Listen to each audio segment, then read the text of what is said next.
অনেক ভালো আছো। অনেক দিন পর আরেকটি নতুন ভিডিও নিয়ে চলে এসেছি। আজকে আমি একটি মেকআপ টিউটোরিয়াল শ্যুট করেছি। তো যেহেতু উইন্টার মানে ওয়েডিং সিজন, তো আজকে তোমরা চাইলে এই মেকআপ টিউটোরিয়ালটি ওয়েডিং সিজনে ওয়েডিং গেস্ট অথবা নিউলি ব্রাইড যারা একদমই নিজের মতো করে সাজতে পছন্দ করো বা বাসায় বসে এটা মেকআপ ক্রিয়েট করে ফেলতে চাও, তোমরা এই মেকআপ লুকটি ক্রিয়েট করতে পারো। আমি সবসময় চেষ্টা করি আমার ভিডিওতে খুবই অল্প প্রোডাক্ট দিয়ে খুব সুন্দরভাবে একটা মেকআপ টিউটোরিয়াল ক্রিয়েট করে ফেলতে, বা খুবই একটা ইজি ওয়েতে, যাতে করে সবাই এই মেকআপ টিউটোরিয়ালটি ক্রিয়েট করতে পারে। সো এই মেকআপ টিউটোরিয়ালটির বেসিক পয়েন্টে হচ্ছে যে আমি প্রথমেই আমার সুন্দরভাবে স্কিনটাকে একদম ক্লিন করে নিয়েছি এবং তারপর প্রাইমারি অ্যাপ্লাই করেছি, ময়শ্চারাইজার অ্যাপ্লাই করেছি এবং আমি ফাউন্ডেশন অ্যাপ্লাই করেছি।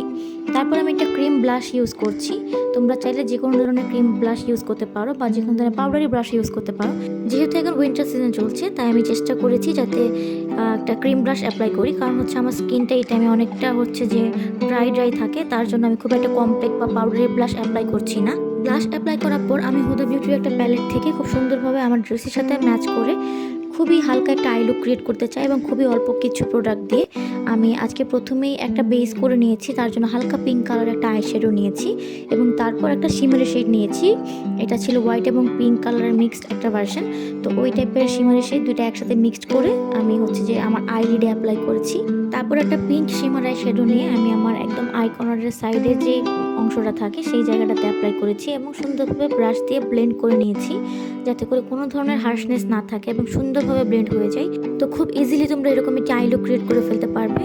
আমি জানি না রাতের বেলায় হয়তো বা আমার আই লুকটা লাইটিংয়ের জন্য খুব একটা বোঝা যাচ্ছে না, বাট আসলে খুবই পিগমেন্টেড ছিল এবং খুবই সুন্দর ছিল। আমি কিছু ছবি চেষ্টা করব ভিডিওতে অ্যাড করে দেওয়ার, যাতে করে তোমাদের বুঝতে সুবিধা হয়, কারণ যেহেতু লাইটের জন্য আমার আই লুকটা খুব একটা বোঝা যাচ্ছে না, এটা লাইটিংয়ের সিস্টেমে একটুখানি প্রবলেম ছিল। তো তারপর আমি অ্যাপ্লাই করেছি আইলাইনার। আমি উইংড আইলাইনার অ্যাপ্লাই করেছি। আমি ঠিক যেভাবে অ্যাপ্লাই করছি, তোমরা যারা বিগিনার আছো ঠিক এভাবে গাইডলাইন নিয়ে সুন্দরভাবে তোমরা আইলাইনারটা অ্যাপ্লাই করে ফেলতে পারবে। এভাবে খুব ইজিলি তোমরা উইংড আইলাইনার ক্রিয়েট করে ফেলতে পারবে। সো এরপর আমার আইলাইনার দেওয়া শেষ, আমি ফিনিশিং টাচে দিলাম। তারপর অফ ক্যামেরায় আমি আমার অপর চোখের আইলাইনারটাও ক্রিয়েট করে ফেলেছি। তারপর আমি অ্যাপ্লাই করছি মাস্কারা। এটা ছিল একটা আই ম্যাজিকের মাস্কারা। আই ম্যাজিক ব্র্যান্ডের মাস্কারাটা খুবই ভালো ছিল। আমি আজকে 2 বছর ইউজ করছি, খুবই ভালো এবং বাজেট ফ্রেন্ডলি, তোমরা চাইলে নিতে পারো। এটা আমার আইলাইনার দেওয়া শেষ, কারণ আমি কোনো ধরনের আইল্যাশ ইউজ করছি না, তাই মাস্কারাটা একটু হ্যাভিভাবে অ্যাপ্লাই করেছি এবং কয়েক করে অ্যাপ্লাই করেছি, এতে করে তোমার ফেক আইল্যাশের আর কোনো দরকার পড়বে না। তারপর আমি অ্যাপ্লাই করছি আমার ড্রেস কোডের সাথে ম্যাচ করা একটা লিপস্টিক। আমি এই পর্যন্তই আমার সাজটা কমপ্লিট করেছি। এর বেশি আমার কাছে মনে হয়েছিল যে অতিরিক্ত আসলে কোনো কিছুই দেখতে ভালো লাগে না, তার জন্য আমি ট্রাই করি যে লেস ইজ মোর প্রোডাক্ট দিয়ে, খুব একটা না হলে রেগুলার ডে টু ডে। তোমরা এটা চাইলে ডে টাইম বা নাইট টাইম যে কোনো টাইমে অ্যাপ্লাই করতে পারো। যেহেতু নাইট টাইম ছিল, আমি একটু হাইলাইটার অ্যাপ্লাই করেছি, এছাড়া আমি সাধারণত হাইলাইটার অ্যাপ্লাই করি না। সো এই হচ্ছে আমার ফাইনাল মেকআপ লুক। তারপর একটা টিপ পরেছি। টিপ পরার পর আমার কাছে মনে হয়েছে এতক্ষণে হয়তো আমার লুকটা ফুলফিল হয়েছে। তারপর জাস্ট একটা পার্লের নেকলেস পরেছি, আর কিছুই পরিনি।